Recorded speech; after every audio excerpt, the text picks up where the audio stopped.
Doctor Karambir Singh, सह आचार्य राजनीति विज्ञान विभाग, बाबू शोभाराम राजकीय कला महाविद्यालय अलवर। आज हम इस ऑनलाइन कक्षा में बीए द्वितीय वर्ष का पेपर द्वितीय भारतीय राजनीतिक व्यवस्था, इसमें जो टॉपिक चल रहा है आतंकवाद, टेररिज्म, इस टॉपिक पर आज चर्चा करेंगे। आतंकवाद के कारण, ऐसे कौन से कारण हैं जिनसे आतंकवादी गतिविधियों को जन्म होता है या उनको हवा मिलती है। तो प्यारे बच्चों, आतंकवादी गतिविधियों को जन्म और हवा देने के प्रमुख कारण हैं। जैसे हम आपसे चर्चा करें, नंबर 1 महत्वपूर्ण, सामाजिक आर्थिक न्याय का अभाव। तो बच्चों, आप सभी को मालूम होगा कि जब भारतीय संविधान की संरचना हुई थी, उस समय सामाजिक आर्थिक न्याय की बात को स्वीकार किया गया था तथा देश के विभिन्न भागों में फैली हुई ऐसी विषमताओं को दूर करने के लिए प्रतिबद्धता भी जाहिर की गई थी। बाद में भी नेताओं द्वारा सामाजिक और आर्थिक न्याय के नारे सुनहरे शब्दों में लगाए गए, पर वे नारे हवा में ही रह गए। व्यावहारिकता के ठोस धरातल पर उन्हें नहीं उतारा गया या वो नहीं उतर पाए।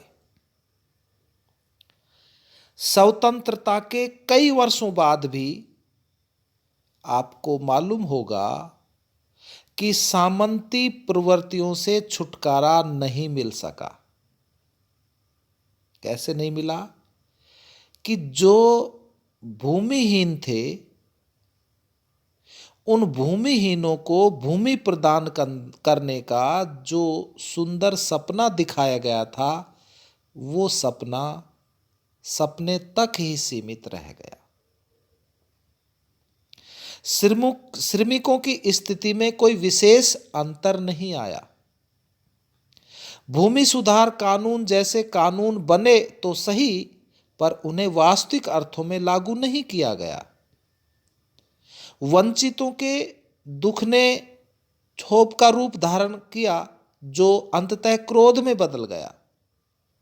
उन्हें लगने लगा कि हिंसा के बिना सत्ता की ऊंची कुर्सी पर बैठे नेताओं के कानों तक आवाज नहीं पहुंच सकती, क्योंकि समाज में उपलब्ध सुविधाओं तथा समृद्धि का उपयोग एक छोटा वर्ग ही कर पाता है, बड़ा वर्ग वंचितों का है।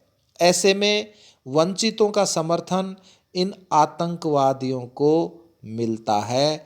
बहुसंख्यक सामान्य जनता का समर्थन उनकी शक्ति बन जाता है। तो डियर स्टूडेंट्स, बिल्कुल आपके सामने सीधी क्लियर पोजीशन प्रस्तुत की गई है कि जो सामाजिक आर्थिक न्याय का अभाव जो दिख रहा है, उस सामाजिक न्याय, आर्थिक न्याय के अभाव के कारण आतंकवाद का जन्म होता है। कि भारतीय संविधान की जब संरचना की गई थी, तो उस समय सामाजिक और आर्थिक न्याय की बात को स्वीकार किया गया था और एक प्रकार से इस विषमताओं को दूर करने के लिए प्रतिबद्धता भी जाहिर की गई थी।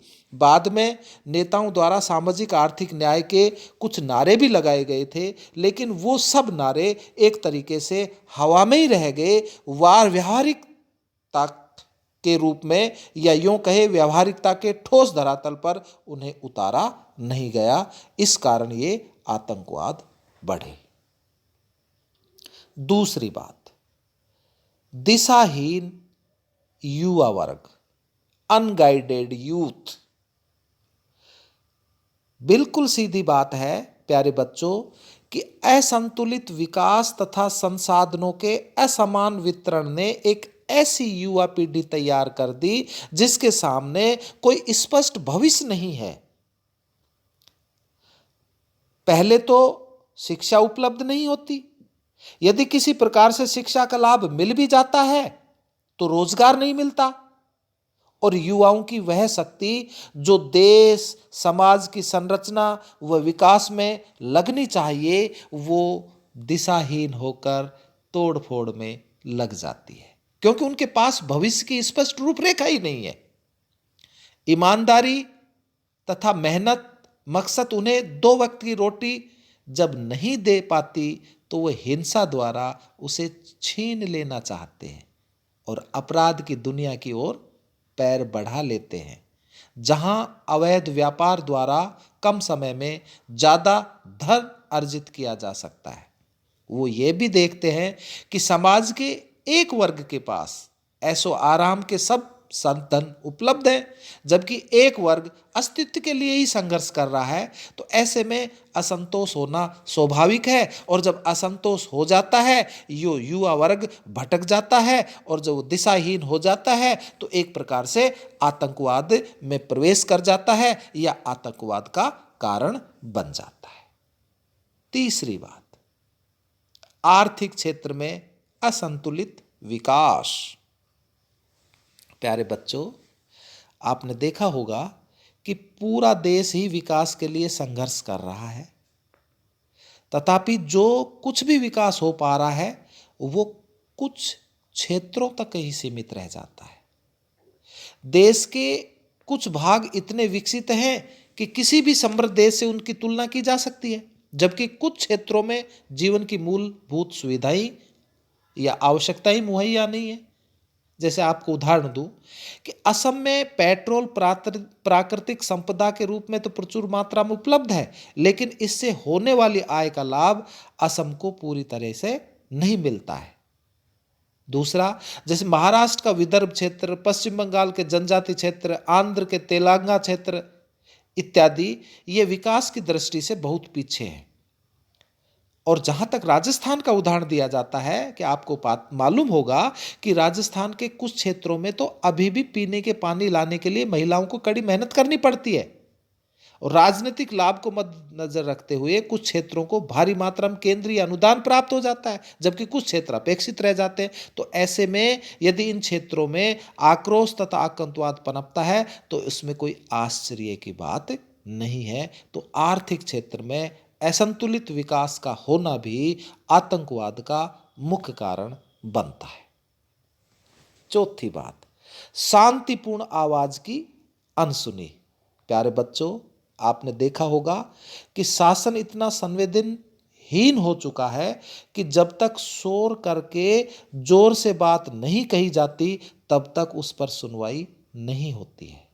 शासकों व शासितों में एक अविश्वास की स्थिति है कि जिनका मुख्य कारण दोनों के मध्य संवादहीनता की स्थिति है। संवाद से कई शंकाएं दूर होती हैं तथा समाधान में हो रही देरी का कारण जानने के पश्चात जनता धैर्य से प्रतीक्षा कर सकती है। ऐसा न होने पर असंतोष की भावना पनपती है तथा सरकार की नीयत पर शक होने लगता है, और एक प्रकार से आतंकवाद का एक मुख्य कारण ये बन जाता है कि उनकी शांतिपूर्ण आवाज़ को अनसुनी कर देता है शासक, तो फिर वो एक प्रकार से हिंसा का रूप ले लेते हैं। अवैध शस्त्र का निर्माण, विदेशों से धन तथा सैनिक उपकरणों की सहायता। आपको पता होगा कि विश्व के सभी देश किसी न किसी रूप में आतंकवादी गतिविधियों से त्रस्त हैं। वे अपने देश में तो इन क्रियाओं को रोकना चाहते हैं, पर दूसरे देशों को धन तथा शस्त्र उपलब्ध कराकर ऐसी घटनाओं को बढ़ावा देते हैं। इस क्रिया और प्रतिक्रिया के फलस्वरूप समस्या विष बेल की तरह बढ़ जाती है। भारतीय मुसलमानों को पाकिस्तान तथा अरब देशों की सहायता प्राप्त होती रहती है। पाकिस्तान की गुप्तचर एजेंसी जो ISI है, इंटर सर्विसेज इंटेलिजेंस, भारत में अशांति फैलाने के लिए लगातार सक्रिय रही है। आपको मालूम ही है, पंजाब तथा जम्मू कश्मीर में भी ऐसा सहायता के कारण आतंकवाद का दोषापन यहाँ भी जनता में देखा तथा भोगा भी है। नागा तथा मिजो विद्रोहियों को चीन तथा बर्मा से सब प्रकार का समर्थन मिलता है। तो ये सब कारण हैं जिनसे आतंकवाद फैलता है। एक और भी मुख्य कारण है संवैधानिक प्रावधानों की अनदेखी, अपर्याप्त कानून व न्याय व्यवस्था, चुनाव की राजनीति तथा दलीय स्थिति, राजनीति का अपराधीकरण, परंपरावादी प्रशासन की विभिन्न इकाइयों में सहयोग का अभाव, भ्रष्ट शासन तथा राजनीतिक नेता। इसके अलावा ये सारे कारण जो हैं मैंने अभी आपको बताया, वो सब आतंकवाद के कारण कहे जा सकते हैं। अब लेकिन ये तो आतंकवाद के कारण हैं जिनके कारण जो आतंकवाद फैलता है। तो ऐसे कौन से कारण हैं जिनको आतंकवाद को रोका जा सकता है, या आतंकवाद को रोकने के लिए जो कदम उठाए जा सकते हैं वो कौन कौन से कारण हैं? इन विषय पर आपसे कल चर्चा करेंगे। धन्यवाद।